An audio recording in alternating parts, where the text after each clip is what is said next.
ബിസ്മില്ലാ വൽഹംദുലില്ലാ നഹ്മദുല്ലാഹി വനസ്സല്ലി വനസ്സല്ലിമു അലാ റസൂലില്ലാ സയ്യിദിനാ വഹബീബിനാ വഇമാമിനാ മുഹമ്മദിൻ വആലിഹി വസഹ്ബിഹി അജ്മഈൻ. ചരിത്രത്തിൽ നമുക്ക് നിരവധി ശാപകഥകൾ കേൾക്കാൻ കഴിയും. യവന ഗ്രീക്ക് ചരിത്രങ്ങളിലും അല്ലെങ്കിൽ കഥകളിലും ഭാരതീയ കഥകളിലും ക്രൈസ്തവ കഥകളിലും ഒരു വേള ഇസ്ലാമിക കഥകളിലുമെല്ലാം ഒരുപാട് ശാപകഥകൾ കേൾക്കാൻ പറ്റും. ഈ ശാപത്തിൻ്റെ ഉറവിടം അന്വേഷിച്ച് നമ്മൾ മുന്നോട്ട് പോയാൽ അത് ഉണ്ടായിത്തീർന്ന ഒരു കാലഘട്ടം എന്ന് പറയുന്നത് നിശ്ചിതമായ നിയമങ്ങളോ ഭരണ സംവിധാനങ്ങളോ ഫോഴ്സോ ഒന്നും ഇല്ലാത്തൊരു കാലത്ത് മനുഷ്യനെ അവൻ്റെ വന്യമായ വൈകാരികതയിൽ നിന്ന് ഒരു പരിധിവരെ ഒതുക്കി നിർത്താൻ വേണ്ടി ഉണ്ടായിട്ടുള്ള ഒരു സോഷ്യൽ കൺട്രോളിങ് മെക്കാനിസമാണ് ശാപം എന്ന് പറയുന്നത്. അപ്പോൾ ഈ ശിക്ഷയും പോലീസിങ്ങും പിന്നെ അതുപോലെ ഈ പീനൽ കോഡുകളൊക്കെ വന്ന കാലത്ത് അത് താരതമ്യേന ദുർബലമാണ്. പക്ഷെ ഇതൊന്നും ഇല്ലാത്തൊരു കാലം ഉണ്ടായിരുന്നു, ഗോത്ര സമൂഹങ്ങളുടെ കാലം. ഈ ശാപം ഏറ്റവും കൂടുതൽ ഫലവത്തായി പ്രവർത്തിച്ചിട്ടുള്ളത് ഗോത്ര സമൂഹങ്ങളിലാണ്. വളരെ എഫക്റ്റീവായിരുന്നു അക്കാലഘട്ടത്തിൽ ശാപം എന്ന് പറയുന്നത്. മൂപ്പന്റെ ശാപം കിട്ടും, അല്ലെങ്കിൽ പിതൃക്കളുടെ ശാപം കിട്ടും, മുതിർന്നവരുടെ ശാപം കിട്ടും, ഗുരുക്കന്മാരുടെ ശാപം കിട്ടും എന്നൊക്കെ പറഞ്ഞാൽ അത് നിയമങ്ങളെക്കാൾ ശക്തമായിട്ട് അവരിൽ എഫക്റ്റ് ചെയ്തിരുന്നു. അതുകൊണ്ട് ശാപം എന്ന് പറയുന്നത് ഒരു കാലത്ത് ഒരു സോഷ്യൽ കൺട്രോളിങ് മെക്കാനിസം എന്നോ സിസ്റ്റം എന്നോ ഒക്കെ പറയാവുന്ന, സിസ്റ്റം എന്ന് പറഞ്ഞൂടെ ഒരു മെക്കാനിസമായിട്ടാണ് പ്രവർത്തിച്ചിരുന്നത് എന്ന് നമുക്ക് പറയാൻ കഴിയും. ഇത് പിന്നീട് നിയമങ്ങളും ഭരണകൂടങ്ങളും ഒക്കെ ആയി വന്നപ്പോൾ അത് പിന്നീട് ഒരു ടൂളായി ഉപയോഗപ്പെടുത്തി. പിന്നീട് ഇപ്പോൾ ഞാനൊക്കെ ദർസിൽ പഠിച്ചതുകൊണ്ട് എനിക്ക് മനസ്സിലാക്കാൻ കഴിയും, ഉസ്താദുമാരുടെ കുരുത്തക്കേട് എന്ന് പറയുന്ന ഒരു സംഭവമുണ്ട്. ഉസ്താദുമാരെ അനുസരിപ്പിക്കുന്നതിന്, പ്രത്യേകിച്ച് ഈ വളഞ്ഞ വിദ്യാർത്ഥികളെ ഉസ്താദുമാരെ അനുസരിപ്പിക്കുന്നതിന് വേണ്ടി എപ്പോഴും പരമ്പരാഗതമായി കൈമാറ്റം ചെയ്യപ്പെട്ടിട്ടുള്ള ഒരു ടൂളാണ് ഉസ്താദുമാരുടെ കുരുത്തക്കേട് തട്ടും എന്നാണ്. അതുകൊണ്ട് നമ്മളെപ്പോൾ ഉസ്താദുമാരുടെ ഹാദിമായിട്ട്, ഒരു വിദ്യാർത്ഥി എപ്പോഴും ഉസ്താദിന്റെ ഹാദിമായിട്ട് കഴിയണം എന്നും ഉസ്താദിന്റെ പ്രിയങ്ങൾക്ക് അപ്പുറത്തേക്ക് പോകരുതെന്നും, അത്യാവശ്യം ഉസ്താദ് നമ്മളെ ശകാരിക്കുകയോ അടിക്കുകയോ മർദ്ദിക്കുകയോ ഒക്കെ ചെയ്താൽ പോലും അത് ഒരു പുണ്യ സ്വഭാവത്തിലാണ് കണക്കാക്കേണ്ടത്, അത് ഭാഗ്യ സ്വഭാവത്തിലാണ് കണക്കാക്കേണ്ടത് എന്നൊക്കെ ഈ കുരുത്തക്കേടിന്റെ മറുപുറമായിട്ട് എപ്പോഴും പഠിപ്പിക്കപ്പെടാറുണ്ട്. അതുകൊണ്ട് നിങ്ങളുടെ ദർസുകളിൽ നിങ്ങൾ ശ്രദ്ധിച്ചിട്ടുണ്ടോയെന്നറിയില്ല, ദർസുകളിൽ പഠിച്ചവർക്ക് മാത്രമേ അതറിയാവൂ. ഉസ്താദിന്റെ മുന്നിലേക്ക് പോകുമ്പോൾ ചില പ്രത്യേക ഭാവങ്ങളോട് കൂടിയാണ് പോകേണ്ടത്. തല മറച്ചുകൊണ്ട് പോകണം ഉസ്താദിന്റെ മുന്നിലേക്ക് പോകുമ്പോൾ. അതുപോലെ ഉസ്താദിനോട് ചോദിക്കുന്നത് ഉസ്താദിന്റെ അനുവാദത്തോടു കൂടി ആയിരിക്കണം. പിന്നെ ഇങ്ങനെയുള്ള ചില അദബ് എന്നാണ് അതിന് പറയുന്നത്. ഈ ഒരു മര്യാദകൾ പാലിക്കുന്നത് ഉസ്താദിന്റെ കുരുത്തക്കേട് തട്ടാതിരിക്കാൻ വേണ്ടിയാണ്. ഇപ്പോൾ ഒരു ദർസിൽ നിന്ന് മറ്റൊരു ദർസിലേക്ക് ഒരു വിദ്യാർത്ഥിക്ക് പോകണമെന്നുണ്ടെങ്കിൽ ഉസ്താദ് സമ്മതിച്ചെങ്കിൽ മാത്രമേ പോകാൻ പറ്റൂ. അല്ലെങ്കിൽ അങ്ങനെ അല്ലാതെ എൻ്റെ സ്വന്തം ഇഷ്ടത്തിന് പോയാൽ കുരുത്തക്കേട് തട്ടും.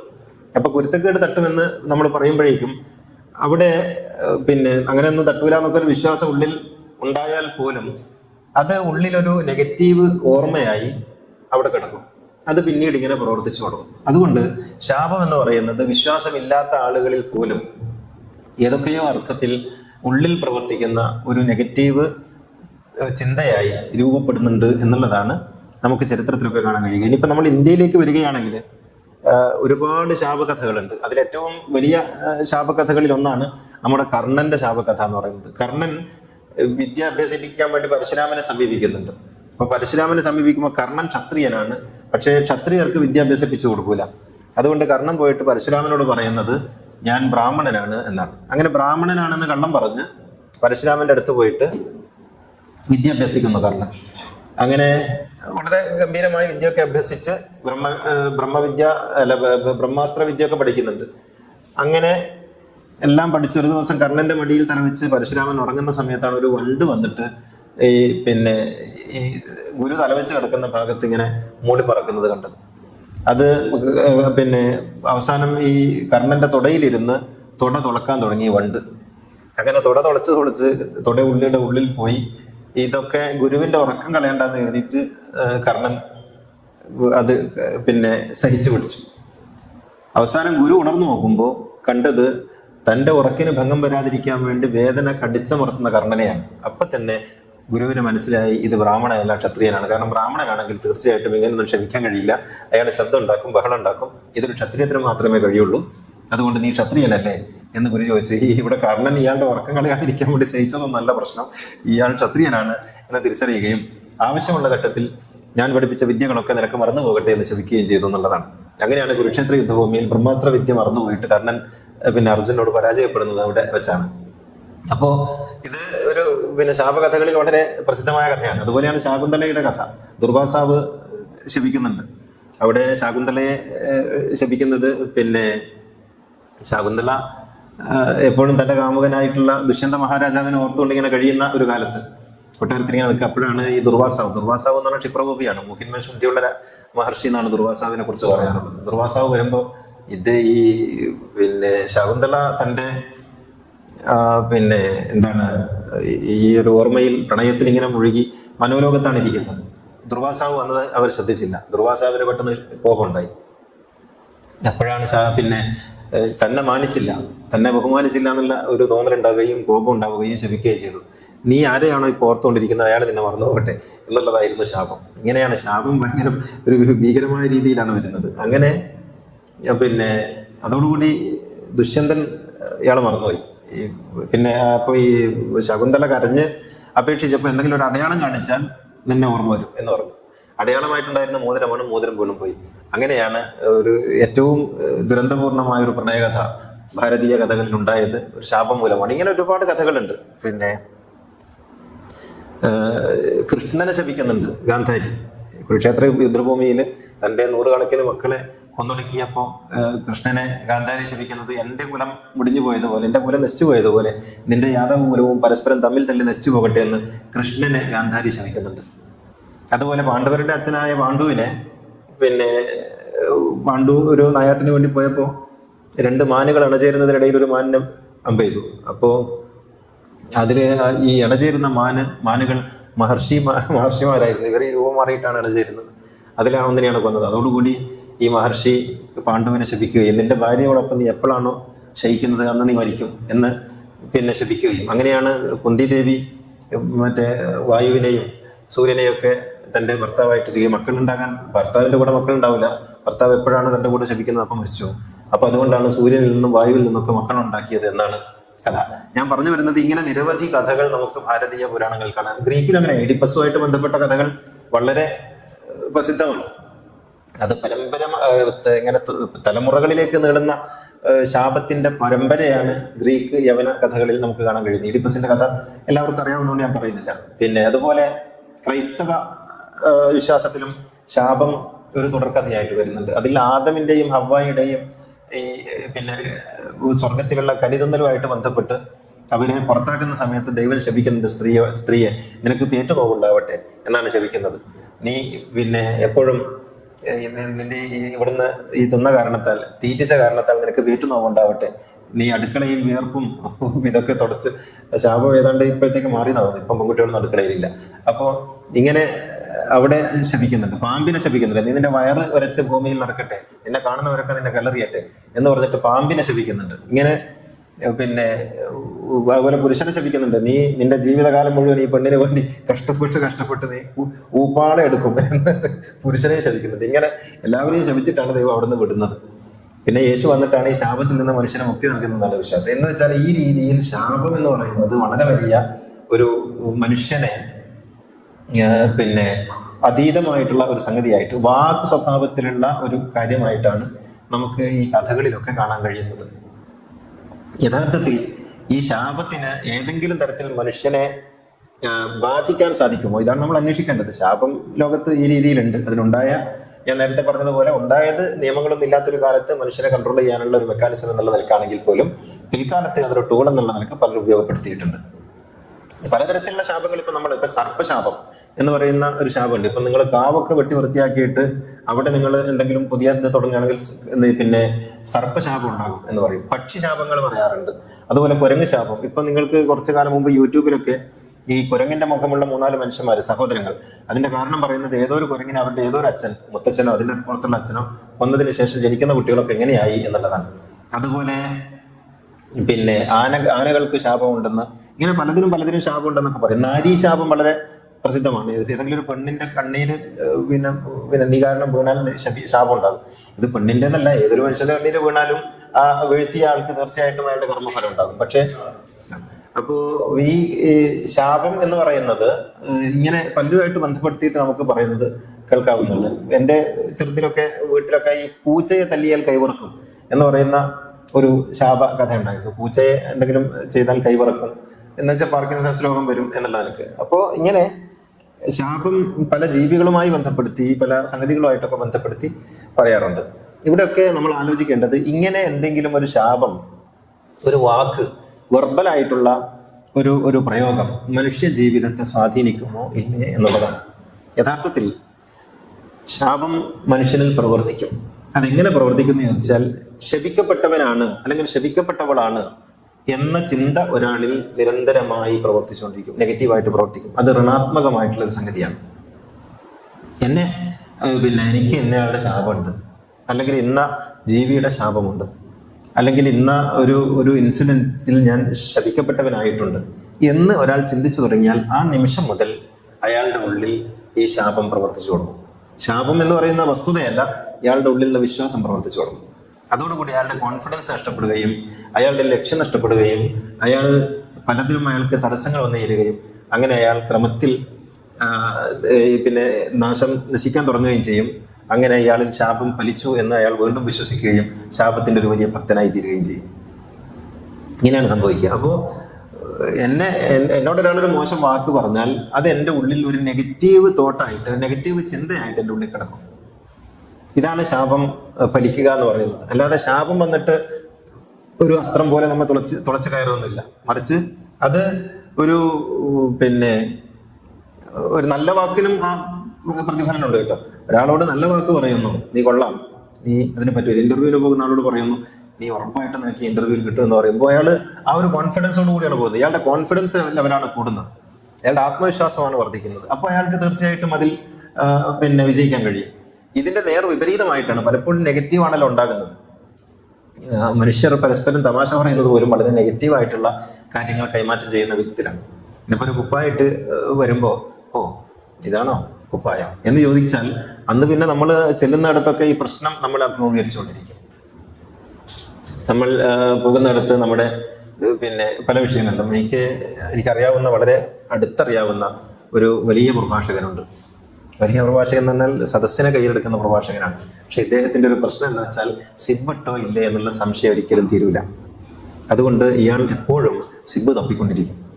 നല്ല പ്രഭാഷകനാണ്, സദസ്സിനെ കയ്യിലെടുക്കുന്ന കഴിവുള്ള ആളാണ്, ബഹുഭാഷാ പണ്ഡിതനാണ്. പക്ഷെ സിബ് ഒരു പ്രശ്നമാണ്. അതിന്റെ കാരണം ഏതോ ഒരു സമയത്ത് ഇയാൾ ചെറുതിൽ പ്രസംഗിക്കുന്ന സമയത്ത് ഇയാൾ സിബിടാൻ മറന്നു പോവുകയും സദസ്സിലുള്ള ഏതോ ഒരാൾ ഇയാളെ നോക്കി ചിരിക്കുകയും ഇയാൾ ഇറങ്ങിയതിന് ശേഷം അത് ഇയാളെ പറഞ്ഞ് കളിയാക്കുകയും ചെയ്തതിനെ തുടർന്ന് ഇത് ഇയാൾക്കൊരു പ്രശ്നമാണ്. അങ്ങനെ ഒരു സിബ് ശാപം അയാളെ പിന്തുടരുന്നതായിട്ട് നമുക്ക് കാണാൻ കഴിയും. ഇങ്ങനെ പലതും ഉണ്ട്. അപ്പോൾ എന്താണെന്ന് വെച്ചാൽ ഒരു നല്ല നിലയ്ക്ക് ഇപ്പോൾ നിങ്ങൾക്കൊക്കെ അറിയാവുന്ന ആളാണ് നമ്മുടെ മൈക്കിൾ ജാക്സൺ. മൈക്കിൾ ജാക്സൺ എന്ന് പറയുന്നത് ലോകം കണ്ട ഏറ്റവും കഴിവുള്ള ഒരു പോപ്പ് സംഗീതജ്ഞനാണ്. അദ്ദേഹത്തിൻ്റെ മരണത്തെക്കുറിച്ച് നമുക്കറിയാം. യൗവനത്തിൽ തന്നെ അദ്ദേഹം മരണപ്പെട്ടത് പട്ടിണി കിടന്നിട്ടാണ്. എന്ന് വെച്ചാൽ ദാരിദ്ര്യം കൊണ്ടല്ല, അദ്ദേഹത്തിന്റെ വയറ്റിൽ പോസ്റ്റ്മോർട്ടം ചെയ്തപ്പോൾ നമുക്കൊക്കെ കിട്ടിയ റിപ്പോർട്ട് പത്രങ്ങളിലൊക്കെ അച്ചടിച്ച് വന്നിരുന്നു. കഴിഞ്ഞ ഒരാഴ്ചയായി അദ്ദേഹം മരുന്ന് മാത്രമേ കഴിച്ചിട്ടുള്ളൂ, ഒരു ഭക്ഷണവും കഴിച്ചിരുന്നില്ല. ഇങ്ങനെ മരുന്ന് കഴിച്ച് ക്ഷയിച്ച് ആരോഗ്യം നഷ്ടപ്പെട്ടിട്ടാണ് അദ്ദേഹം മരിച്ചത്. അദ്ദേഹം നമുക്ക് അറിയാവുന്നതുപോലെ ബ്ലാക്ക് ആയിരുന്നു. പക്ഷെ നമ്മൾ കാണുമ്പോൾ അദ്ദേഹം വൈറ്റ് ആണ്. എന്താണ് അതിന്റെ പിന്നിലെന്ന് ചോദിച്ചാൽ, ബ്ലാക്ക് ആയിട്ട് അയാൾ അച്ഛനും അമ്മയൊക്കെ വളരെ പിണങ്ങി ജീവിക്കുന്ന ഒരു കുടുംബാന്തരീക്ഷത്തിൽ, വളരെ ദരിദ്രമായ ഒരു ചുറ്റുപാടിൽ നിന്നാണ് മൈക്കിൾ വരുന്നത്. അങ്ങനെ അച്ഛനും അമ്മയും തമ്മിലുള്ള തർക്കത്തിൽ മക്കളാണല്ലോ പലപ്പോഴും ബലിയാടാകുന്നത്. അങ്ങനെ ഒരു ദിവസം ഈ അമ്മയോടുള്ള ദേഷ്യത്തിൽ അച്ഛൻ ഈ മകനെ ആണ് എപ്പോഴും ശകാരിക്കുക. അങ്ങനെ ശകാരിക്കുന്ന കൂട്ടത്തിൽ ഈ അച്ഛൻ പറഞ്ഞു, നിന്റെ മോന്ത കണ്ടാൽ മനുഷ്യൻ വെള്ളം കുടിക്കൂല, നിന്റെ മോന്ത കാണുന്നതിനേക്കാൾ നല്ലത് പന്നിയുടെ മുഖം കാണലാണ്, ഇങ്ങനെ അളിഞ്ഞ ഒരു മുഖം, ഇങ്ങനെയുള്ള ഒരാളാണല്ലോ എൻ്റെ മകനായി ജനിച്ചു പോയതെന്നൊക്കെ ഈ അച്ഛൻ അരിശത്താൽ പറഞ്ഞു, അമ്മയോടുള്ള അരിശത്താൽ മകനോട് പറഞ്ഞാണ്. അതിനുശേഷം മൈക്കിൾ ജാക്സൺ എഴുതുന്നുണ്ട്, എൻ്റെ മുഖം എനിക്ക് കാണുന്നത് പേടിയായി തുടങ്ങി, അതിനുശേഷം ഞാൻ കണ്ണാടിയിൽ നോക്കാറില്ലായിരുന്നു. നമ്മൾ നോക്കണം എങ്ങനെയാണ് ശാപം ഒരു മനുഷ്യനെ പിടികൂടുന്നതെന്ന്. ശാപം എന്ന് പറയുന്നത് ഒരു മനുഷ്യൻ നേരിട്ട് പ്രവർത്തിക്കില്ല, മറിച്ച് അയാളുടെ ഉള്ളിൽ അതൊരു നെഗറ്റീവ് ചിന്തയായി കടന്നുകൂടിയിട്ട് മൈക്കിൾ ജാക്സൺ പറഞ്ഞു, എത്രയോ വർഷങ്ങൾ ഞാൻ കണ്ണാടി നോക്കിയിട്ടില്ല, ഈ അടിഞ്ഞ മുഖം കാണാൻ എനിക്ക് വയ്യാത്തതുകൊണ്ട്. അങ്ങനെയാണ് ഞാൻ എൻ്റെ മുഖത്തിൻ്റെ ഷേപ്പ് മാറ്റാൻ തുടങ്ങിയത്, അങ്ങനെയാണ് ഞാൻ എൻ്റെ നിറം മാറ്റാൻ തുടങ്ങിയത്. അങ്ങനെ എനിക്ക് കറുത്തവനാകണ്ട, എനിക്ക് വെളുത്തവനാകണം, എനിക്ക് അളിഞ്ഞ മുഖം വേണ്ട എന്ന് കരുതി അയാളുടെ നിറം മാറ്റുന്നതിന് വേണ്ടിയാണ് ഹോർമോണുകൾ കുത്തിവെക്കാൻ തുടങ്ങിയത്. അങ്ങനെയാണ് അദ്ദേഹം നിരന്തരമായി മരുന്നിൻ്റെ അടിമയായി മാറുന്നത്, പിന്നെ മയക്കുമരുന്നിൻ്റെ അടിമയായി മാറുന്നത്. പിന്നെ പല ജീവിത വഴികളിലൂടെയും ആ മഹാനായ കലാകാരൻ സഞ്ചരിച്ചു പോകേണ്ടി വന്നത്. അവസാനം വെള്ളം കുടിക്കാതെ ഭക്ഷണം കഴിക്കാതെ മരിക്കേണ്ടി വന്നത്, കോടീശ്വരനായിരിക്കുമ്പോഴും മരിക്കേണ്ടി വന്നത് ഒരു വാക്ക് അയാളെ പിന്തുടർന്നതിൻ്റെ കാരണത്താലാണ്. അപ്പോൾ നമ്മൾ വിചാരിക്കുന്നത് പോലെയല്ല, നമ്മൾ ഒരു വാക്ക് ഒരാളിലേക്ക് നമ്മൾ കടത്തി വിടുമ്പോൾ അത് അയാളുടെ ജീവിതത്തെ താളം തെറ്റിക്കുന്നുണ്ടെന്ന്, അയാളുടെ ജീവിതത്തെ പുഷ്കലമാക്കുന്നുണ്ട് എന്ന് നാം അറിയണം. എനിക്ക് ഗുരു നിത്യ ചൈതന്യതി പറഞ്ഞ ഒരു കഥയാണ് ഓർമ്മ വരുന്നത്. കഥയല്ല, അദ്ദേഹം പറഞ്ഞൊരു സംഭവം. അദ്ദേഹം പറയുന്നു, ഏതെങ്കിലും ഒരു വൃക്ഷത്തോട്, ഒരു ഫലവൃക്ഷത്തോട് ഞാൻ നിന്നെ സ്നേഹിക്കുന്നുവെന്നും നിന്റെ കൂടെ ഞാനുണ്ടെന്നും നിന്നെ എനിക്കിഷ്ടമാണെന്നും നിരന്തരമായി പറഞ്ഞാൽ അത് ഇരട്ടി ഫലം നൽകും എന്നുള്ളത് ഗുരുവിൻ്റെ അനുഭവമാണെന്ന് ഗുരു പറയാറുണ്ട്. ഒരു മരത്തിന് പോലും വാക്കുകൾ മരത്തിൻ്റെ ഉള്ളിൽ പ്രവർത്തിക്കും എന്നർത്ഥം. അപ്പോൾ ഈ രീതിയിൽ മനുഷ്യന്റെ ഉള്ളിൽ പ്രവർത്തിക്കാൻ വാക്കുകൾക്ക് ശക്തിയുണ്ട്. അതുകൊണ്ടായിരിക്കാം ഒരുപക്ഷെ ഖുർആൻ വാക്കുകൾ പറയുന്നിടത്ത് ചില പ്രയോഗങ്ങൾ പ്രത്യേകം ഖൂലു ഖൗലൻ സദീദ, നിങ്ങൾ വളരെ പുളകമുണ്ടാക്കുന്ന വാക്കുകൾ, അർത്ഥവത്തായ വാക്കുകൾ പറയണം എന്ന് ഖുർആൻ പറയുന്നുണ്ട്. ഖൂലാലഹു ഖൗലൻ ലയ്യനൻ, മൃദുവായ വാക്ക് പറയണം. വഖുല്ലഹും ഖൗലൻ മൈസൂറൻ, എളുപ്പത്തിൽ മനസ്സിലാക്കാൻ കഴിയുന്ന വിധത്തിൽ, വളരെ മയമായ വിധത്തിൽ സംസാരിക്കണം. വഖുല്ലഹുമാ ഖൗലൻ മഅറൂഫ, നിങ്ങൾ മാന്യമായ വർത്തമാനം പറയണം. ഖൗലൻ കരീമ, നിങ്ങൾ ആദരപൂർണമായ വർത്തമാനം പറയണം.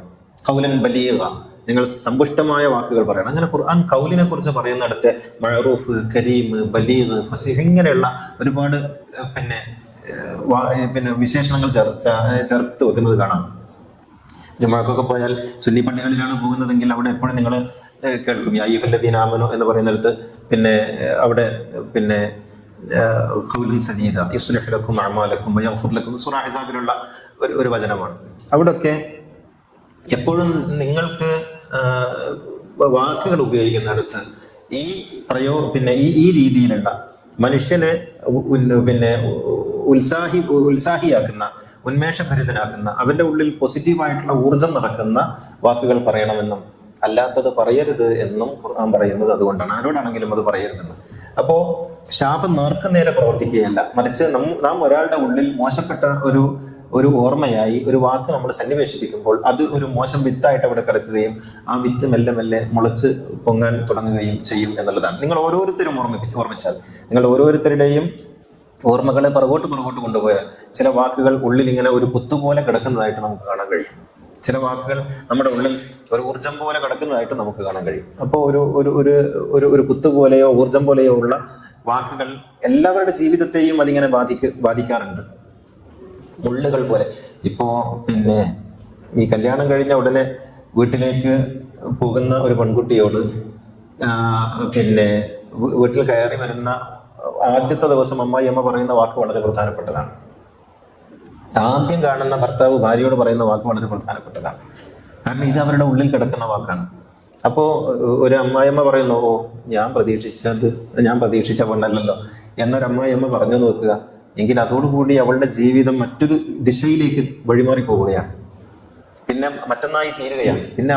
പിന്നെ എന്താണ് സംഭവിക്കാന്ന് പറയാൻ കഴിയാത്ത വിധത്തിൽ കൊടുങ്കാറ്റുകൾ ഉണ്ടാവുകയാണ് ചെയ്യുന്നത് ആ ജീവിതത്തിൽ, ആ കുടുംബത്തിൽ. ഈ ഒരു വാക്കായിരിക്കും ഉണ്ടാവുന്നത്. എനിക്ക് അറിയാവുന്ന ഒരു കുടുംബ വിഷയത്തിൽ ഇടപെട്ടപ്പോൾ എന്നെ അത്ഭുതപ്പെടുത്തിയ ഒരു സംഗതി, ഭാര്യയും ഭർത്താവും തമ്മിൽ ഒരു പ്രശ്നമില്ല, പക്ഷെ അവർ തമ്മിൽ ചേരുന്നില്ല. ഒരു പ്രശ്നമില്ല, വളരെ നല്ല ആളുകൾ, പക്ഷെ അവർ തമ്മിൽ ചേരുന്നില്ല.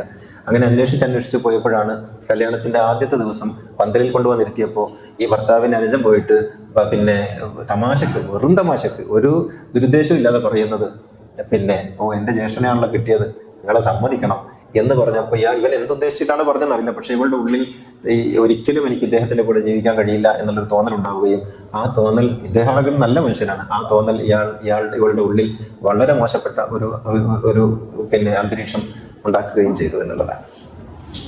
അപ്പോൾ അതുപോലെ നമ്മുടെ കുഞ്ഞുങ്ങൾ ഒരു പെണ്ണ് രണ്ടാമത് പ്രസവിച്ചാൽ മൂത്ത കുട്ടിയോട് ഇനി തന്നെ വേണ്ട എന്ന് തമാശക്ക് പറയുന്ന വർത്തമാനമാണ് ആ കുട്ടിയുടെ ജീവിതത്തെ മുഴുവൻ ബാധിച്ചുകൊണ്ടേയിരിക്കുക.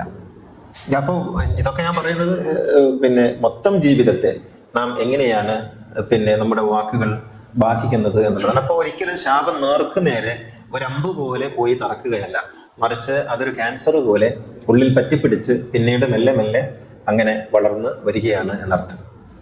ഇത് പിന്നെ ഖുർആനിലൊക്കെ നമുക്ക് കാണാൻ കഴിയും. ഇപ്പൊ ഖുർആനിൽ ശാപവുമായിട്ട് ബന്ധപ്പെട്ട് കുറെ സംഗതികളുണ്ട്. അതിൽ പിന്നെ കാര്യമായിട്ട് അഊദു ബില്ലാഹി മിനശ് ശൈത്വാനിർ റജീം, അതിന് സാധാരണ നമ്മൾ പറയാറുള്ളത് ശപിക്കപ്പെട്ട പിശാചിന്റെ ഉപദ്രവത്തിൽ നിന്ന് ഞാൻ നിന്നോട് കാവലിനെ തേടുന്നു എന്നാണ്. ഇവിടെ ശപിക്കപ്പെട്ട എന്ന് പറയുന്നത് ഇപ്പൊ ഖുർആനിന്റെ വീക്ഷണത്തിൽ ശാപം എന്നത് വാഗ്രൂപേണയുള്ള ഒരു പിന്നെ പ്രയോഗമല്ല. ഒരാൾ മറ്റൊരാളെ നീ അങ്ങ് നിന്നെ ഞാൻ ശപിച്ചിരിക്കുന്നു എന്ന് പറഞ്ഞിട്ടുണ്ടാകുന്ന ഒരു സംഗതിയല്ല. ഇപ്പൊ മഹർഷിമാരുടെയും മുനിമാരുടെയും ഒക്കെ കാര്യത്തിൽ അത് നമുക്കിങ്ങനെ കാണാൻ പറ്റും. ഞാൻ നിന്നെ ശപിച്ചിരിക്കുന്നു എന്നിട്ട് ശാപമോക്ഷവും കൊടുക്കും കേട്ടോ. ഇപ്പോ അഹല്യയുടെ കഥയിൽ നമുക്ക് കാണാൻ കഴിയുന്നത് അഹല്യയെ ശപിച്ച് പിന്നെ എന്നിട്ട് പിന്നീട് നിന്നെ ആരെങ്കിലും ഒരാൾ തൊടുമ്പോൾ ശാപമോക്ഷം ഉണ്ടാകും എന്ന് പറയുന്നത്. ഇങ്ങനെ പിന്നെ ശാപമോക്ഷവും ഒക്കെ അവിടെ കൊടുക്കും. പക്ഷേ ഒരു വാഗ്രൂപേണയുള്ള ശാപം എന്നത് ഖുർആനികമായ ഒരു കോൺസെപ്റ്റിലില്ല. ഒരാൾക്ക് ഒരാളെ വാഗ്രൂപേണ ശപിച്ച് ഇല്ലാതാക്കി കളയാം എന്ന് പിന്നെ ഖുർആൻ പറയുന്നില്ല. അതുകൊണ്ട് തന്നെ പിശാച് ശാപഗ്രസ്തനാണ്, അഭിശപ്തനാണെന്ന് പറഞ്ഞപ്പോൾ പിന്നെ നീ ശപിക്കപ്പെട്ടിരിക്കുന്നു എന്ന് പറഞ്ഞത് കൊണ്ട് സംഭവിക്കുന്നതല്ല, മറിച്ച് സ്വന്തം കർമ്മങ്ങളാൽ അയാൾ ശാപഗ്രസ്തനായി തീരുകയാണ് ചെയ്യുന്നത്. എന്ന് വെച്ചാൽ കർമ്മഫലമാണ്.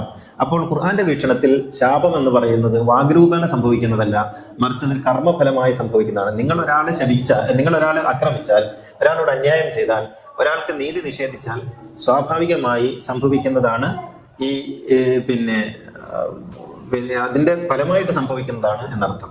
അല്ലാതെ ഇതൊരു പിന്നെ ഒരു വാക്കാൽ കൈമാറ്റം ചെയ്യപ്പെടുന്ന സംഗതിയല്ല.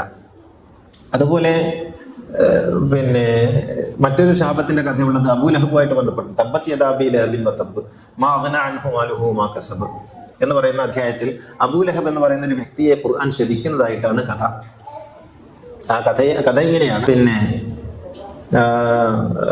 അബൂലഹബ് പ്രവാചകന്റെ മൂത്താപ്പയാണ്. പ്രവാചകൻ അങ്ങേയറ്റം ബുദ്ധിമുട്ടിക്കുന്ന ആളാണ്. അങ്ങനെ ബുദ്ധിമുട്ടിച്ചുകൊണ്ടിരിക്കുമ്പോൾ പിന്നെ പ്രവാചകനെ എല്ലാ അർത്ഥത്തിലും ബുദ്ധിമുട്ടിച്ച് കഴിഞ്ഞപ്പോൾ അല്ലാഹു തആല ഒരു അധ്യായം ഇറക്കുന്നു, അബൂലഹബിനെ ശപിച്ചിരിക്കുന്നു എന്ന് പറഞ്ഞിട്ട്. അങ്ങനെ പിന്നെ അബൂലഹബ് ശപിക്കപ്പെടുകയും പിന്നീട് അവസാനം പിന്നെ അയാള് പിന്നെന്താണ് കുഷ്ഠം പോലുള്ള ഒരു രോഗം വന്ന് മരിച്ചു പോവുകയും ചെയ്തു എന്നൊക്കെയാണ് കഥ. യഥാർത്ഥത്തിൽ ഈ കഥയും ഖുർആനിലെ അധ്യായം തമ്മിലൊരു ബന്ധമില്ല. കഥ വേറെയാണ്, അധ്യായം വേറെയാണ്.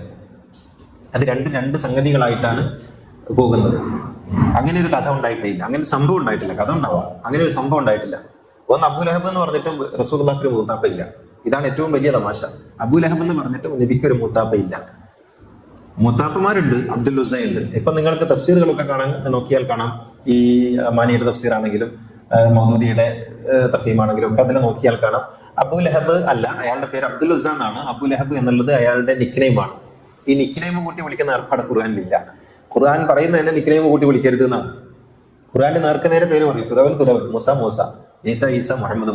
ഇങ്ങനെയല്ലാതെ നിക്നെയിം പറയൂല. പക്ഷെ ഖുർആനിൽ ഇവിടെ നിക്നെയിം ഉപയോഗിച്ചത്, ഖുർആനിൽ നിക്നെയിം ഉപയോഗിച്ചെന്ന് പറയുന്നത് ഖുർആന്റെ തത്വത്തിനെതിരാണ്. ഖുർആൻ തന്നെ പറയുന്നുണ്ട് പിന്നെ സൂറ ഹുജറാത്തിൽ എന്താണ്,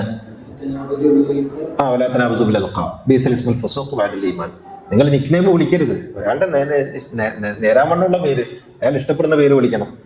അപ്പൊ അങ്ങനെ പറയുന്ന ഒരു ഖുർആൻ നിക്നെയിം വെച്ചുകൊണ്ട് അബൂലഹബ് എന്ന് പറയുന്ന ഒരാളില്ല എന്നിരിക്കെ പിന്നെ എങ്ങനെയാണ് അബൂലഹബ് എന്ന് പറയുന്ന ഒരാൾ ഇല്ലാതിരിക്കെ പിന്നെ അബൂലഹബ് എന്ന് പറഞ്ഞിട്ട് അതായത് അബ്ദുൽ ഉസ്സയെ കുറിച്ചാണ് പറയുന്നത് എന്ന് നമ്മൾ എഴുതേണ്ടി വരുന്നു.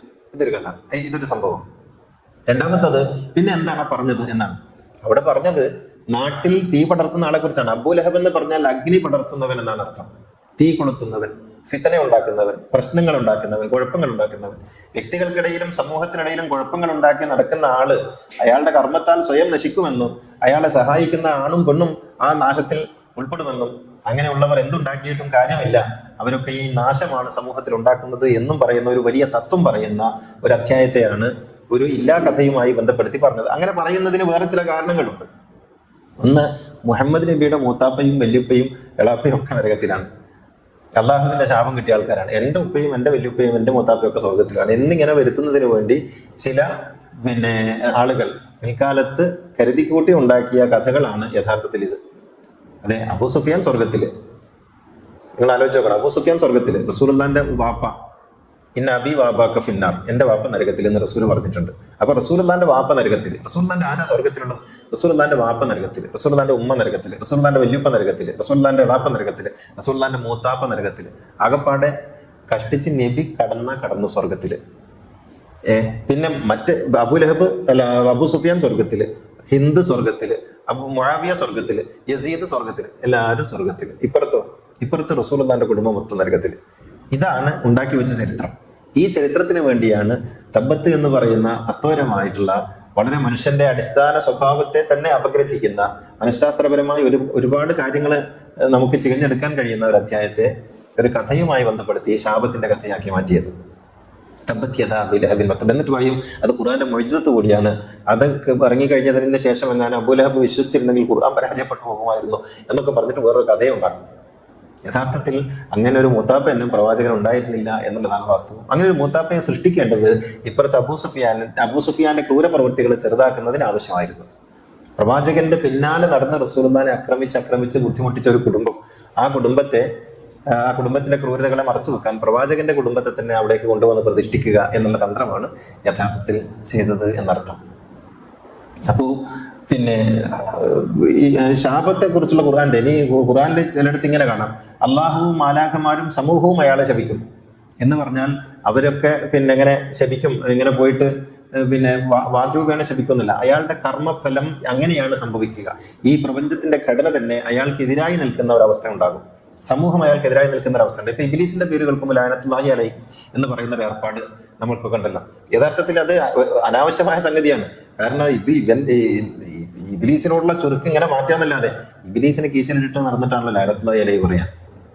ഇതില് എന്ത് കഥയാണുള്ളത്? പണ്ട് ഹജ്ജിന് പോയപ്പോൾ ഉണ്ടായ ഒരു സംഗതിയെ കുറിച്ച് എനിക്ക് തോന്നുന്നു CH ആണെന്ന് തോന്നുന്നു. CHന്റെ കൂടെ സദിയാജിയാണെന്ന് എനിക്ക് ഓർമ്മയില്ല. സദിയാജിയാണ്. പോയിട്ട് വരുമ്പോ ഈ ജംറയിൽ എറിയുന്ന ഘട്ടത്തിൽ പിശാചിനെ എറിയുമ്പോ ആരൊരാൾ ചെരുപ്പ് കൊണ്ടെറിഞ്ഞപ്പോ ഈ സീദിഹാജിയുടെ തലയിലാണ് സീദിഹാജിയുടെ തലക്ക് ഇത് കൊണ്ടപ്പോ CHനോട് പരാതി പറഞ്ഞപ്പോ CH പറഞ്ഞു എറിഞ്ഞാൾക്ക് തെറ്റിയിട്ടില്ല എന്ന് പറഞ്ഞു എന്നാണ്. അതായത് ആരെയാണോ ഉദ്ദേശിച്ച ആൾക്ക് തന്നെയാണ് കിട്ടിയത് എന്ന് പറയുന്ന പോലെ ഈ നമ്മൾ തമ്മിൽ ഉള്ള ഒരു ഏർപ്പാട് ലഅനത്തുല്ലാഹി അലൈഹി പറഞ്ഞിട്ട് പ്രവാചകനെ കുറിച്ച് ചീത്ത പറയുന്ന കിതാബുകൾ ഉള്ള ആള് റസൂലിന്റെ പേര് കേൾക്കുമ്പോൾ സല്ലല്ലാഹു അലൈഹി വസല്ലം എന്ന് പറയുകയും ഇബ്ലീസിനെ കീശയിൽ കൊണ്ട് നടക്കുന്ന ആളുകൾ ഇബ്ലീസിന്റെ പേര് കേൾക്കുമ്പോൾ ലഅനത്തുല്ലാഹി അലൈഹി എന്ന് പറയുകയും ചെയ്യുന്ന ഒരു വൈരുദ്ധ്യം നമുക്ക് ഇവിടെയൊക്കെ കാണാം. അങ്ങനെ ഒരു പറച്ചിൽ യാതൊരു കഥയില്ല. അപ്പൊ റസൂലുള്ളാഹിനോടുള്ള സ്നേഹം റസൂലുള്ളാഹിന്റെ പേര് കേൾക്കുമ്പോൾ സല്ലല്ലാഹു അലൈഹി വസല്ലം എന്ന് പറയലാണോ? അതല്ല റസൂലുള്ളാഹിന്റെ ജീവിതത്തെ നമ്മുടെ ഉള്ളിൽ ഒരു ശക്തിയായി ഓർമ്മയായി കൊണ്ടു നടക്കലാണോ എന്നുള്ളതല്ലേ. അപ്പോ ഇവിടെയൊക്കെയാണ് ഈ വാക്കുകളിൽ അഭിരമിക്കുക, വാക്കുകളിൽ മുഴുകി പോവുക, എന്നിട്ട് വാക്കുകളെ നമ്മളൊരു ഒരു മൂല്യമായിട്ട് എടുക്കുക. അങ്ങനെ സല്ലല്ലാഹു അലൈഹി വസല്ലം എന്ന് പറഞ്ഞാൽ റസൂലുള്ളാഹിന്റെ സ്നേഹമായി, ലഅനത്തുല്ലാഹി അലൈഹി എന്ന് പറഞ്ഞാൽ ഇബ്ലീസിനോടുള്ള വിരോധമായി എന്ന് വിചാരിക്കുന്നു. ലഅനത്തുല്ലാഹി അലൈഹി പറയുകയോ പറയാതിരിക്കുകയോ ചെയ്യാം. പക്ഷെ ലഅനത്തുല്ലാഹി അലൈഹി പറയലല്ല, അതൊരു നെഗറ്റീവായിട്ട് ഇങ്ങനെ പറയലല്ല, മറിച്ച് പിശാചിനെ നമ്മുടെ പടിക്ക് പുറത്ത് നിർത്തലാണ് പിശാചിനോടുള്ള വിരോധം എന്ന് പറയുന്നത്. അല്ലെങ്കിൽ പിശാചിനോടുള്ള ശാസ്ത്രം അങ്ങനെയാണ് ഉണ്ടാക്കേണ്ടത്. അയാള് ജീവിതത്തിന്റെ പടിക്ക് പുറത്ത് നിർത്തുക, അല്ലാതെ ആ ശാപവാക്ക് എപ്പോഴും ഉച്ചരിച്ചു കൊണ്ടിരിക്കുക എന്നുള്ളതല്ല. ഇത് എപ്പോഴും നമ്മുടെ മൊത്തം ജീവിതത്തെ നമ്മൾ ശ്രദ്ധിക്കേണ്ടുന്ന ഒരു സംഗതിയാണ്. അപ്പോൾ തെറ്റായ ഒരു വാക്ക്, മോശപ്പെട്ട ഒരു വാക്ക് ശപിക്കുന്നു എന്ന് പറയുക എന്നുള്ളത് നേർക്ക് നേരെയല്ല പ്രവർത്തിക്കുന്നത്, മറിച്ച് അത് അയാളുടെ ഉള്ളിൽ ഒരു കനലായി നിൽക്കുകയും ആ കനല് ഞാൻ ശപിക്കപ്പെട്ടവരാണ്, എനിക്ക് ഉസ്താദിന്റെ കുരുത്തക്കേട് കിട്ടിയിട്ടുണ്ട്, അല്ലെങ്കിൽ എനിക്ക് ഇന്നയാളുടെ ശാപം കിട്ടിയിട്ടുണ്ട് എന്നുള്ളൊരു ബോധം അയാളുടെ ഉള്ളിൽ പ്രവർത്തിച്ചു കൊടുക്കുകയും ചെയ്യുമ്പോൾ അത് മെല്ലെ മെല്ലെ വളർന്ന് അയാളെ തന്നെ ഇല്ലാതാക്കിയേക്കും എന്നുള്ളതാണ്. പിന്നെ തലമുറകൾ കൈമാറ്റം ചെയ്യപ്പെടുക, ശാപം എന്ന് പറയുന്നത് തലമുറകൾ കൈമാറ്റം, അതൊരിക്കലും സംഭവിക്കാത്ത സംഗതിയാണ്. അത് അള്ളാഹുവിന്റെ നീതിക്ക് വിരുദ്ധമാണ്. എനിക്ക് എന്ന് പറയാൻ എന്റെ കർമ്മം എന്നിലേക്കല്ലാതെ എൻ്റെ അടുത്ത തലമുറയിലേക്ക് ആ കർമ്മം നീണ്ടുപോകുന്നത് തീർച്ചയായിട്ടും നീതിക്ക് വിരുദ്ധമാണ്. പിന്നെ പാരമ്പര്യമായി കൈമാറ്റം ചെയ്യപ്പെട്ട് കിട്ടുന്ന ചില സ്വഭാവ സവിശേഷതകളുണ്ട്. അതൊക്കെ ജനിതകമായി കൈമാറ്റം ചെയ്യപ്പെടുന്നതാണ്. അല്ലാതെ ഒരു കർമ്മത്തിന്റെ ഫലമോ പുണ്യമോ ശാപമോ ഒന്നും അല്ലെങ്കിൽ ശിക്ഷയോ ഒന്നും തലമുറകളിലേക്ക് കൈമാറ്റം ചെയ്യപ്പെടുകയില്ല.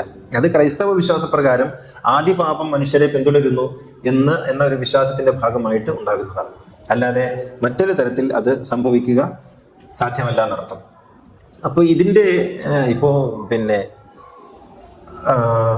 പ്രവാചകന്റെ പ്രവാചകൻ ഒരു സംഭവം പറയാറുണ്ടല്ലോ. പ്രവാചകൻ ഇങ്ങനെ യാത്ര പോകുന്നതിനിടയിൽ ആയിഷ സഞ്ചരിച്ചു കൊണ്ടിരിക്കുന്ന ഒരു വാഹനത്തിന്റെ മേലെ എന്ന് ആയിഷ ഇങ്ങനെ പറയാണ്, എന്തൊരു നശിച്ച വാഹനം, എന്ത് നശിച്ച ഒട്ടകം എന്നിങ്ങനെ പറയാണ്. അങ്ങനെ പറഞ്ഞതോടുകൂടി പിന്നെ പ്രവാചകൻ നിർത്താൻ പറയുകയും ഇറങ്ങി നടന്നോ, നിന്റെ ശാപം, നീ ശപിച്ച ഒരു വാഹനത്തിന്റെ മേൽ നിനക്ക് യാത്ര ചെയ്യാൻ അർഹതയില്ല എന്ന് പറയുകയും ചെയ്തതായിട്ടുള്ള ഒരു സംഭവം കാണാം. അപ്പോൾ ഇങ്ങനെ നമ്മളിപ്പോൾ നമ്മുടെ വാഹനം ആണെങ്കിൽ പോലും, ഇപ്പൊ അന്നൊരു മൃഗമാണ്, ഒരു വാഹനമാണെങ്കിൽ പോലും നശിച്ചത് എന്നൊക്കെ പറയാൻ നമുക്ക് യാതൊരു തരത്തിലുള്ള അർഹതയുമില്ല. അതൊരു മനുഷ്യനെ ആകുമ്പോൾ മനുഷ്യൻ അത് മനസ്സിലാക്കുകയും അത് അയാളുടെ ഉള്ളിൽ മോശമായ ഒരു പ്രവൃത്തിയായി പിന്നെ ഉണ്ടാവുകയും ചെയ്യുന്നു. യേശുവിനെ കുറിച്ച് ബൈബിളിലുള്ള രസകരമായ ഒരു കഥ, അത്തിമരത്തെ യേശു ശപിക്കുന്നുണ്ട്. നീ ഒരു ഫലമില്ലാതായി പോകട്ടെ എന്ന് അത്തിമരത്തെ ശപിച്ചിട്ട്. അതുകൊണ്ടാണ് ഇത്രയും അത്തിമരത്തിൽ അത്തിമരങ്ങളൊക്കെ ഉണ്ടെങ്കിൽ പോലും അത് മനുഷ്യന് വല്ലാതെ ഉപകരിക്കാൻ കഴിയാത്ത നമ്മുടെ നാട്ടിലുള്ള അങ്ങനെ ആയിപ്പോയതെന്നൊക്കെ പറയാറുണ്ട്. അത്തിമരത്തെ യേശു ശപിക്കുന്നുണ്ട്. അതൊക്കെ ആ അർത്ഥത്തിലല്ല, ഇതൊന്നും ഗുണമില്ലാത്തതല്ലേ, നിങ്ങൾക്ക് വേറെന്തെങ്കിലും വെച്ചൂടെ എന്നുള്ള മട്ടിൽ പറയുന്നതിനെ മറ്റൊരു രീതിയിൽ വ്യാഖ്യാനിക്കുകയാണ് ചെയ്യുന്നത്. ഇനി ഇതിന്റെ ഒരു മറുപുറമാണ് കണ്ണേറ്, കരിനാക്ക് എന്നൊക്കെ പറയുന്ന സംഗതി. അപ്പൊ ശാപത്തെ മറ്റൊരു തരത്തിൽ, നാടൻ തരത്തിൽ വിശദീകരിക്കലാണ് ഈ കരിനാക്ക്. എന്തെങ്കിലും ഒന്ന് പറഞ്ഞാൽ അത് അച്ചട്ട് ഫലിക്കും എന്നുള്ളത്. അപ്പോൾ ചില ആൾക്കാർ പറയാറുണ്ട്, ഒരാളൊരു വീട്ടിൽ പോയി എന്നിട്ട് അവർ മാവ് നോക്കി നല്ല മാങ്ങ ഉണ്ടല്ലോ എന്ന് പറഞ്ഞ് കുറച്ച് കഴിഞ്ഞപ്പോൾ ആ മാവിന്റെ കൊമ്പങ്ങ് പൊട്ടി വീണു എന്ന് പറയാറുണ്ട്. അത് അങ്ങനെ പിന്നെ മാവിന്റെ കൊമ്പൊക്കെ പൊട്ടി വീഴും. പക്ഷെ ഇയാളുടെ പറച്ചിലും ആ പൊട്ടി വീഴലും ഒരു കോയിൻസിഡന്റായി സംഭവിക്കുന്നതാണ്. ഇയാൾ പറഞ്ഞില്ലെങ്കിൽ അത് പൊട്ടി വീഴുമായിരുന്നു, പക്ഷെ ഇയാളുടെ വാക്ക് അതിൻ്റെ മുമ്പ് സംഭവിച്ചപ്പോൾ അതങ്ങ് വീണു എന്നതേ ഉള്ളൂ. പക്ഷെ നമ്മളുടെ കാഴ്ചയിൽ ഇത് പരസ്പരം ബന്ധിക്കുന്ന ഒരു രീതിയിലെത്തും. അതുപോലെ ഇങ്ങനെ പല സംഭവങ്ങളും ഉണ്ടായിട്ടുണ്ടാകാം. ഒരു കുട്ടിയെ കണ്ട് ഏതെങ്കിലും ഇങ്ങനെ കരിനാക്കിന് പ്രസിദ്ധയായ ഒരു സ്ത്രീ പിന്നെ എന്തെങ്കിലും ഒന്ന് പറയുന്നു, പിറ്റേന്ന് ഈ കുട്ടിക്ക് പനി വരുന്നു. അപ്പൊ അതോടുകൂടി ഈ വാക്കിനെയും ഇതിനെയും നമ്മളിങ്ങനെ ബന്ധപ്പെടുത്തും. എന്തെങ്കിലും ഒരു കാര്യത്തിലേക്ക് മനുഷ്യനെ ബന്ധപ്പെടുത്തുക, ഈ കർമ്മത്തെ ബന്ധപ്പെടുത്തുക എന്നുള്ളത് നമ്മുടെ ശീലമായതുകൊണ്ട് ഇങ്ങനെ നമ്മൾ ഈ കരിനാക്ക് എന്ന് പറയുന്ന സംഗതിയൊക്കെ ബന്ധപ്പെടുത്തി നിൽക്കും. അതിൽപ്പെട്ട മറ്റൊരു കാര്യമാണ് കണ്ണേറ്. നമ്മൾ ഇന്നലെ പറഞ്ഞല്ലോ, ഒരാളെ എന്തെങ്കിലും ഒരു ഗുണമായിട്ടോ ദോഷമായിട്ടോ, ഗുണമായിട്ട് പറഞ്ഞാലും മതി, അത് ദോഷകരമായി ബാധിക്കും എന്നുള്ളതാണ് സംഭവിക്കുക. പിന്നെ നമ്മൾ വിശ്വസിക്കുന്നത്, അതായത് പിന്നെ നല്ല കണ്ണടയാണല്ലോ എന്ന് പറഞ്ഞാൽ പിന്നീട് ആ കണ്ണടക്ക് ഇങ്ങനെ വരവ് വീഴുകയും ആ കണ്ണട പൊട്ടി പോവുകയും ചെയ്യും. ഇനിയല്ല മോശമായിട്ടും പറയാം. അപ്പൊ ഇങ്ങനെ ഈ രീതിയിൽ യഥാർത്ഥത്തിൽ അങ്ങനെയുള്ള കണ്ണേറോ കരിനാക്കോ ഒന്നുമില്ല. കാരണം ഇയാളുടെ വാക്കനുസരിച്ച് ഈ ലോകത്തുള്ള എല്ലാ പ്രവൃത്തികളും നിയന്ത്രിക്കുന്നത് ഈ ഒരു വ്യവസ്ഥ പ്രകാരമാണെങ്കിൽ ആ വ്യവസ്ഥയെ സ്വാധീനിക്കാൻ ഒരു മനുഷ്യന്റെ വാക്കിന് സാധിക്കുമെങ്കിൽ ഈ വ്യവസ്ഥ വളരെ ദുർബലമാണെന്ന് പറയേണ്ടി വരും. ഇവിടെ ഒരു വ്യവസ്ഥയുണ്ട്, ഒരു മീസാനുണ്ട്, പിന്നെ ഒരു സിസ്റ്റം ഉണ്ട്. ആ സിസ്റ്റം അള്ളാഹുവിനാൽ ക്രിയേറ്റ് ചെയ്യപ്പെട്ടതാണ്. ഈ സിസ്റ്റത്തെ ഒരു മനുഷ്യന്റെ വാക്കിന് സ്വാധീനിക്കാൻ കഴിയുമെങ്കിൽ ഈ സിസ്റ്റം ദുർബലമാണെന്നല്ല അതിന്റെ അർത്ഥം. അപ്പോ ഒരു മനുഷ്യന്റെ വാക്കിന് പോലും നിയന്ത്രിക്കാൻ കഴിയുന്ന, അല്ലെങ്കിൽ ആ വാക്കിന് സ്വാധീനിക്കാൻ കഴിയുന്ന, മറികടക്കാൻ കഴിയുന്ന വളരെ ദുർബലമായ ഒരു സിസ്റ്റമാണ് അള്ളാഹു ഉണ്ടാക്കി വെച്ചിട്ടുള്ളതെന്നാണ് പറയുന്നതിന്റെ അർത്ഥം. അപ്പൊ അങ്ങനെയൊന്നും ഉണ്ടാകുന്നില്ല. പക്ഷെ അത് വിശ്വാസമായിട്ട് വരുമ്പോൾ, അത് നമ്മുടെ ഉള്ളിൽ ഒരു വിശ്വാസമായിട്ടുണ്ടാകുമ്പോൾ, ഇത് പരസ്പരം ബന്ധപ്പെടുത്തിക്കൊണ്ട് കേൾക്കുമ്പോൾ ഇത് ഇയാളെ നമുക്ക് വെറുക്കാനോ, അല്ലെങ്കിൽ അയാളെ കാണുമ്പോൾ നമുക്ക് കുട്ടിയെ ഒളിപ്പിക്കാനോ, അല്ലെങ്കിൽ കുട്ടിയുടെ കവളത്തൊരു കറുത്ത മറ്റേ സാധനം കൊത്ത് വെച്ച് കൊടുക്കാനോ, ഈ കരിങ്കണ്ണ നോക്കരുത് എന്ന് പറഞ്ഞിട്ട് ബോർഡ് വെക്കാറുണ്ടല്ലോ. ആ ബോർഡ് വെക്കുന്നത് ഇയാളുടെ നോട്ടം അങ്ങോട്ട് എത്താതിരിക്കാൻ വേണ്ടിയാണ്. അങ്ങനെ വേറെ ഒന്നിലേക്ക് ശ്രദ്ധ പതിപ്പിക്കാൻ വേണ്ടി, ഫോക്കസ് തെറ്റിക്കാൻ വേണ്ടിയാണ് കരിങ്കണ്ണ നോക്കരുത് എന്നൊക്കെ പറഞ്ഞിട്ടുള്ള ബോർഡ് വെക്കുന്നത്. ഇപ്പൊ മാഷാള്ള ബോർഡ് വെക്കുന്നതാണ്, കരിങ്കണ്ണന്റെ സ്ഥാനത്ത് അന്നാനെ കൊണ്ടുവന്നത് മാത്രമേ ഉള്ളൂ. അപ്പോ ഇങ്ങനെ ബോർഡ് വെച്ചിട്ട് മനുഷ്യന്റെ നോട്ടത്തെ തെറ്റിക്കുക, എന്നിട്ട് പിന്നെ ഇയാളുടെ വാക്ക് ഈ ചിത്രത്തെ കുറിച്ചാവുക. അപ്പൊ ഇയാൾ വീട് കാണാതെ പോകുന്നു, ഈ ബോർഡ് കാണുന്നു എന്നുള്ളത്. ഈ ബോർഡ് സ്ഥിരമായിട്ട് കാണുന്ന ആൾ പിന്നെ ബോർഡ് നോക്കാതെ വീട് നോക്കും എന്നുള്ളതാണ്. അപ്പോൾ ഇതൊക്കെ ഒരു മനുഷ്യന്റെ ഒരു തമാശ എന്നുള്ളതിനപ്പുറത്ത് അതിലൊന്നും യാതൊരു കാര്യമില്ല. മനുഷ്യൻ നോക്കിയത് കൊണ്ടോ മനുഷ്യൻ എന്തെങ്കിലും പറഞ്ഞത് കൊണ്ടോ മാറിപ്പോകുന്നതല്ല പടച്ചോനുണ്ടാക്കിയിട്ടുള്ള ഈ സിസ്റ്റം. പക്ഷേ അവിചാരിതമായിട്ട് സംഭവിക്കേണ്ടത് സംഭവിക്കുമ്പോൾ നമ്മൾ ഇങ്ങനെയുള്ള ചില വാക്കുകളെ അതോട് ചേർത്ത് വെച്ച് മനസ്സിലാക്കുന്നു എന്ന് മാത്രമേ ഉള്ളൂ. അപ്പോൾ ശാപം എന്നുള്ളത് നേർക്കുനേരെ പ്രവർത്തിക്കുന്നതല്ല, കണ്ണേറ് പ്രവർത്തിക്കുന്നതല്ല, കരിനാക്ക് പ്രവർത്തിക്കുന്നതല്ല. അതൊക്കെ നമ്മുടെ വിശ്വാസ തലങ്ങളിൽ ആണ് പ്രവർത്തിക്കുന്നത്. ഒരാൾ എന്നെ ശപിച്ചിട്ടുണ്ടെന്ന് എനിക്ക് തോന്നി തുടങ്ങിയാൽ ഞാൻ നശിക്കാൻ തുടങ്ങും. അത്രയേ ഉള്ളൂ.